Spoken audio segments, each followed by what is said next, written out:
What is up, everybody? It's your boy, Bobby from Bobby's Breakdowns, coming at you with another video for you horror fans. We're going to go on a bit of a horror run for a little bit, a Scream-related horror run. So, for about a month, you're going to get Scream-related content. Because of this, what I'm doing today, ranking the Ghostfaces. I'm going to review Scream 7 eventually. I'm going to predict what happens in Scream 7. And we're going to talk a little bit about Scream 8. So yeah, you horror fans, buckle up because we got about a month's worth of content. But like I said, today, we are going to be ranking the Ghostfaces. I am not including that terrible TV show. Well, terrible season 3 of that TV show. The first 2 seasons were great. But we are not including them. This is just movies only, folks. So with that being said, let's dive right in. There are 12 on this list. So we're going to go 12 to 1. Coming in at dead last, number 12. This guy put me to sleep. And he was murdering people. And it was just like... Charlie from Scream 4. Culkin played that man. I don't know how he was so boring and so unoriginal. He did it for his girlfriend, which we will get into. We will mention her soon. I get it. Guys do things for girls, but like, bro, you had no personality whatsoever, and you were doing it, and she ultimately turned on you in the end. It was so boring, so unmemorable, just bleh. And that's why Charlie is coming in dead last. Coming in 11th from Scream 6, the most recent Scream, Ethan. Kid was a little creepy, sure, but like, he was kind of nerdy. Kind of just there to me. Of the 3 Ghostfaces in that movie, he was the least memorable in my humble opinion. Was he bad per se? No, he wasn't as bad as Charlie, but like, he wasn't good. Just, it didn't hit with me. Like I said, the other 2 from that movie were much better. We will get into them soon, and yeah. Ethan coming in at number 11. Coming in at number 10 from Scream 5, we have Amber. I didn't like the whole we're doing it because of the movies thing. And she was whiny and just there at some points. And Mikey Madison is an Oscar-winning actress. So it's crazy that she's low on this list, but her character in that movie, just whiny, nasally, just meh. I just had no interest in her whatsoever. And the fact that they claim she killed Dewey, that 5'1" girl, absolutely not. So Amber, Mikey Madison, whatever you want to call him, your spot at number 10. Number 9, Scream 5 again, the same reasoning. But he's just slightly better because he was funny. Richie Jack Quaid. Was Richie funny at some points? Yes. Did he play the role of the dumb boyfriend that turned into a killer? Pretty good? Sure. But again, the whole, the movies, they're just, the whiny, nasally, it's like, why is that? That's driving you to kill people? No. I cannot get behind that. Jack Quaid's a fantastic actor. Same thing with Mikey Madison. But no. Richie, you're coming in low, bud. At number 9. Coming in at number 8, just slightly ahead of Richie, from Scream 6, Quinn. Played by Lena Liberato? I can't remember her name exactly, but she had some funny one-liners in the movie. She, as a character, just as a character, she was really good. But the thing that took away from her Ghostface and made her this low on my ranking, simply put, she was dead half the movie. Dead, quote unquote. So, like, you can't be a really good Ghostface if you're faking dead during half the movie. I get why they did it. I understand it. It's nothing against her character. It's just her as a Ghostface. That's why she's low on this list. So, Quinn coming in at number 8. Coming in at number 7, almost dead smack in the middle, folks, Roman Bridger. The man that really started it all.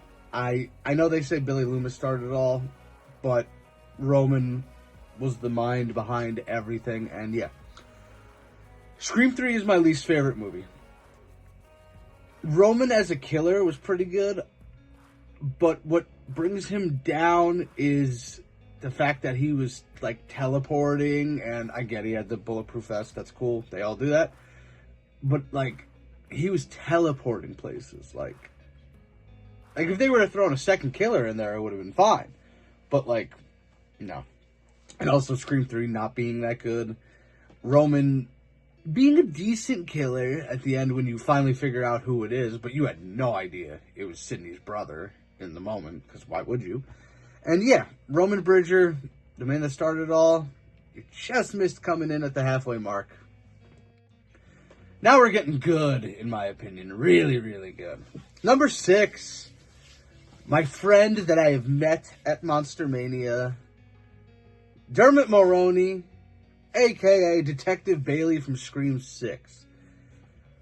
Also, Richie, Quinn, and Ethan's father. Now, I called, he was going to be Ghostface. I said they're finally going to have a cop do it. And he was the one that used the gun, which makes him really, really cool.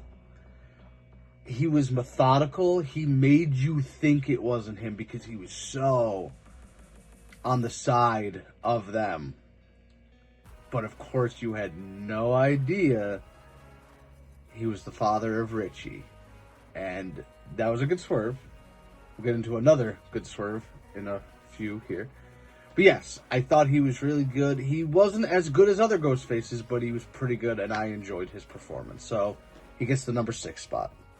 Coming in at number 5, Mickey from Scream 2.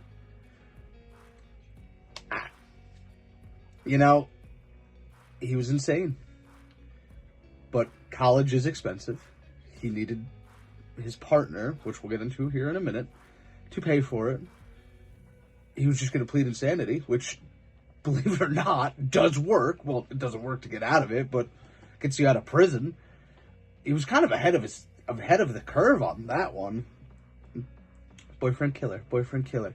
Just messing with Sidney like there's no tomorrow. And then, surprise, Sidney. And then he just takes the mask off. And it's like, oh, Mickey, hi. He did lack some character development, but overall he was a lunatic, he was crazy, and he was really, really good in that closing monologue with Sidney, Gale, and his partner. So, yeah, that's why he gets number 5.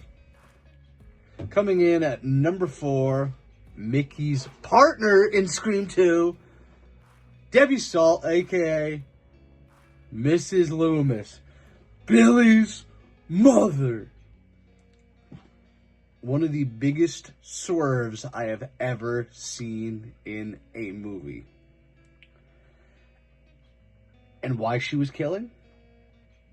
Her son was a murderer, but I get it. It's a mother avenging her son. After all the family did to them. I get it. And that's why she was so good. But when she walked in, you're like, that news reporter is Ghostface? And then Sidney just goes, Mrs. Loomis? And it's like, oh, what? It's like Billy's mom? So that's why she's so high up on this list. And her planning was simple. She just wanted revenge. She was going to frame Mickey, of course. She was going to get away from it. Debbie Salt didn't exist. Good old-fashioned revenge, like she said. That's why she's coming in at number 4. Just missed the top 3.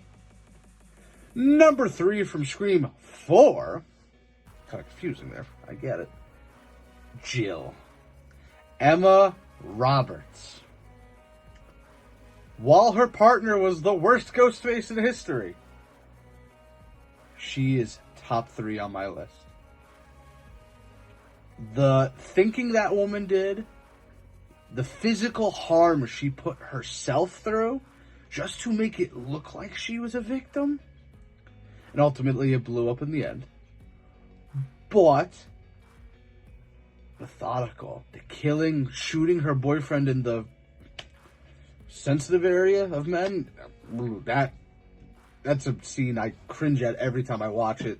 I know it's coming, and but the thinking and the acting on it, and she was great, and she almost got away with it. She slipped up in the end. She was almost just there. A fantastic Ghostface. I have no issues with her, but there are 2 just slightly better in my opinion. Number 2. We mentioned him on this video already. Billy Loomis. Not the man that started it all, but kind of the man that started the tradition, if you want to get technical. Skeet Ulrich. I'm meeting him in a few weeks' time. You'll see that somewhere, I'm sure. Everyone thought it was him. Everyone. They pointed at it. They told us it was him. And then it was still so shocking to find out it was him. He was the ringleader. He had an idiot to take the fall, which we'll get into here in a minute. His movements were covered very well back then. And, yeah. Why he did it, it's like, you kind of feel for the kid. I'm not saying should have drove him to murder. But you're like, oh yeah, that's terrible that happened to you. Skeet Ulrich, I'm finally going to meet you, hopefully. And he gets the number 2 spot. And by now, you all know who's number 1. Number 1, Stu Macher, who is coming back in Scream 7, baby. Oh. Should I let the machine get it? My parents are going to be so mad at me. Oh, you hit me with the phone. You know what I'm talking about. The dude was a complete moron. But he was so funny. It's so good. And when it came down to it, he was very serious. He kind of knew when to act serious, but like, he played the idiot very, very well. But the one-liners in that movie, oh my goodness. Stu Macher, you are a national treasure, and I can't wait to see what they do with you in Scream 7. If it's only a flashback, which I don't think it will be, we'll get into that in predictions, I will be mad, but I don't think they're going to do that. I think they're bringing him back, and I would love it. I would love to see a certain ending. We'll get into that in a future video when I predict Scream 7. But, Stu Macher, you are a national treasure. All the one-liners you hit us with, all the funny moments. Live her alone. I'll be right back. You're a national treasure, bud. That's why you're number 1 on my list. Stu Macher, my favorite Ghostface. And those are my Ghostface rankings. Comment below with your rankings. Do you have a different list? I would love to. Some people love Roman. Like, for example, he was middle of the road for me. I think Charlie's universally hated, but if he isn't, comment below and tell me why you like him. I'm always interested to see why people think differently. But yes, comment below. I had fun with this one, and like I said, a month's worth of Scream content coming. I am happy, and I am excited to deliver that for you guys. So, until next time, make sure you subscribe. Make sure you hit that like button. Plenty more content coming, folks. And until next time, I am Bobby from Bobby's Breakdowns, and we will see you in the next one. Later.